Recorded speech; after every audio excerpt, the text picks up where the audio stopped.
एक दिन राजा अकबर दरबार में घूम रहे थे कि उनको खबर मिली कि रानी बगीचे में बैठी बैठी रो रही हैं। यह सुन राजा बगीचे में पहुंचे और रानी से उनके रोने का कारण पूछा। रानी बोली, राजा साहब, आप जो मेरे लिए हार लाए थे वो कहीं खो गया है। मैं सुबह से बगीचे से बाहर नहीं गई हूँ और मैंने सबसे पूछ लिया पर हार नहीं मिल रहा है। आप इतने प्यार से लाए थे मेरे लिए और वो मुझसे खो गया। राजा बोले, अरे रानी साहिबा, एक हार ही तो था, आप उसके लिए इतनी परेशान ना हो, हम आपको दूसरा हार ला देंगे। रानी ने कहा, महाराज, मुझे हार की चिंता नहीं है, हार यहीं है इसी बगीचे में और ज़रूर हमारे ही किसी नौकर को मिला है, पर सब झूठ बोल रहे हैं, जो कि बहुत गलत बात है। राजा को बात समझ आ गई और उन्होंने सारे नौकरों को बुलाया और उनसे पूछा, रानी साहिबा का हार किसको मिला है, सच सच बताओ। पर सबने एक आवाज़ में मना कर दिया। राजा ने सोचा, किसी एक की वजह से सबको तो सज़ा नहीं दे सकते, और उन्होंने बीरबल को बुलाकर सारी बात बताई और उन्हें गुनहगार को ढूंढने की जिम्मेदारी दी। बीरबल ने एक एक कर सारे नौकरों से पूछा, पर फिर से किसी ने हाँ नहीं की। यह देख बीरबल ने सबके सामने बादशाह अकबर से कहा, महाराज, आज इन सबको जाने देते हैं, कल लक्ष्मी माता आएंगी और वही अब चोर को पकड़ने में हमारी मदद करेंगी। यह सुनकर सारे दरबारी जोर जोर से हंसने लगे। बादशाह अकबर ने कहा, बीरबल, यह क्या मजाक है, भला एक छोटी सी चोरी के लिए खुद लक्ष्मी जी आएंगी क्या? बीरबल ने कहा, हुजूर, आप कल सुबह देखिएगा। अगले दिन सुबह दरबार में बीरबल एक गाय लेके आए और बोले, हुजूर, यह गांव के पुजारी जी की गाय है, जो कि उन्हें स्वयं लक्ष्मी जी ने उनकी तपस्या से खुश होकर वरदान के रूप में दी है। इस गाय की खुशी और खूबी ये है कि कोई भी अगर इस गाय की पूंछ को पकड़कर झूठ बोलेगा तो यह गाय उसे लात मारेगी। यह कहकर बीरबल ने गाय को एक कमरे में बंद कर दिया और सभी नौकरों से कहा, अब एक एक कर उस कमरे में जाओ और गाय की पूंछ पकड़कर कहो, मुझे हार नहीं मिला। सबने वैसा ही किया और बाहर आकर खड़े हो गए। बीरबल ने सबको दूर दूर खड़े रहने को कहा और फिर एक एक के पास गए और फिर अकबर के पास जाकर खड़े हो गए और बोले, महाराज, यह रहा आपका चोर। बीरबल ने किसी को चोर ठहरा दिए थे। अब सब हैरान हो गए। बादशाह बोले, बीरबल, क्या सबूत है तुम्हारे पास कि यही चोर है? मुझे तो नहीं लगता कि इसको गाय ने लात मारी है। यह तो बिल्कुल ठीक खड़ा है। गाय की लात खाया हुआ आदमी खड़ा नहीं रह सकता। बीरबल बोले, हुजूर, यह तो बस एक साधारण गाय है, मैंने बस इसकी पूंछ में इत्र लगा दिया था।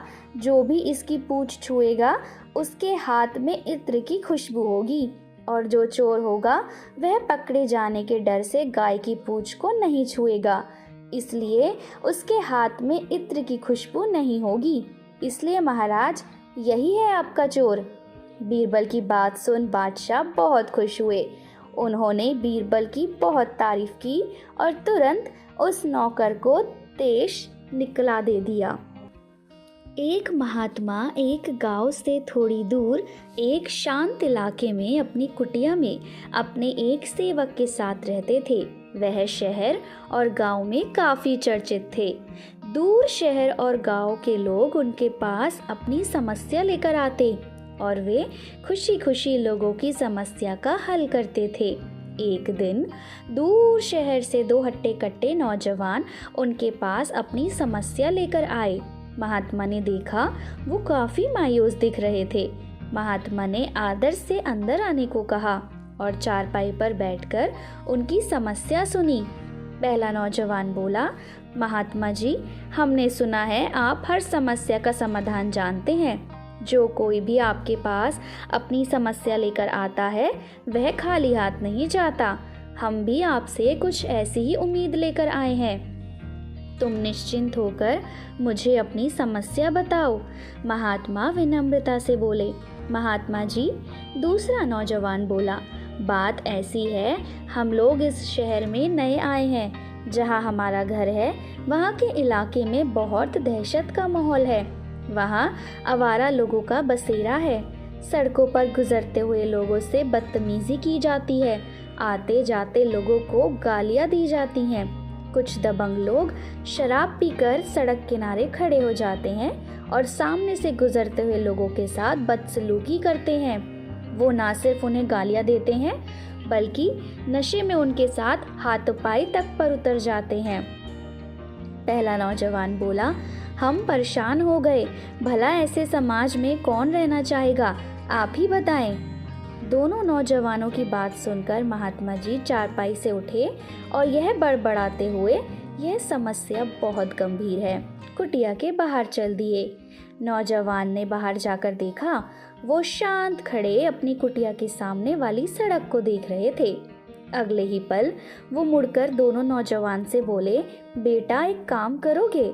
महात्मा दूर इशारा करते हुए बोले, ये सड़क देखो, जहाँ ये सड़क मुड़ती है वहीं सामने एक नीम का बड़ा पेड़ है। जरा मेरे लिए वहाँ से कुछ नीम के पत्ते तोड़ लाओगे? जरूर महात्मा जी, जैसा आप कहें, कहकर दोनों नौजवान ने कदम बढ़ा दिए। परंतु महात्मा उन्हें रोकते हुए बोले, ठहरो बेटा, जाने से पहले मैं तुम्हें बता दूं, रास्ते में कई आवारा कुत्ते हैं जो तुम्हें अपना शिकार बना सकते हैं। वो बहुत खूंखार हैं, तुम्हारी जान भी जा सकती है।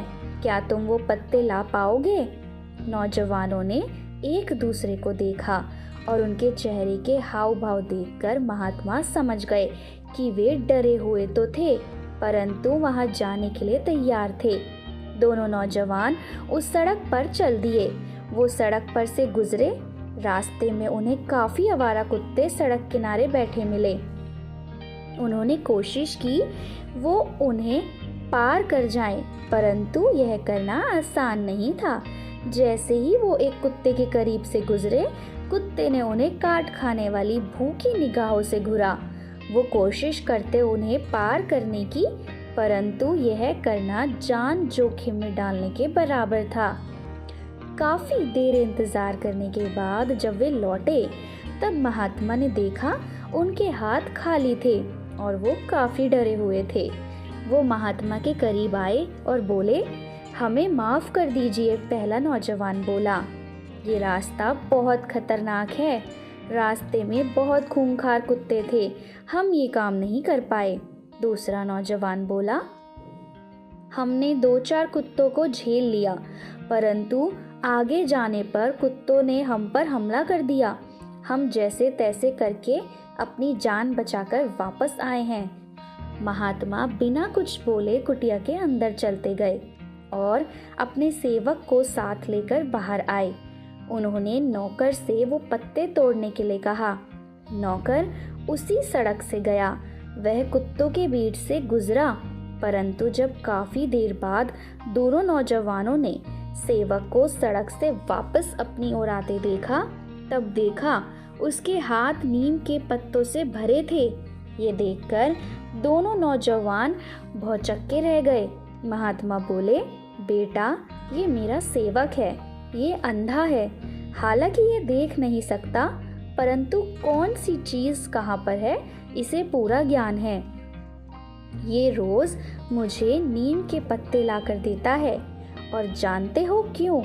इसे आवारा कुत्ते नहीं काटते, क्योंकि ये उनकी तरफ जरा भी ध्यान नहीं देता। ये सिर्फ अपने काम से काम रखता है। महात्मा आगे बोले, जीवन में एक बात हमेशा याद रखना बेटा, जिस फिजूल की चीज़ पर तुम सबसे ज़्यादा ध्यान दोगे वह चीज़ तुम्हें उतनी ही काटेगी। इसलिए अच्छा होगा तुम अपना ध्यान अपने लक्ष्य पर रखो। यह सुनकर दोनों नौजवान महात्मा के आगे नतमस्तक हो गए।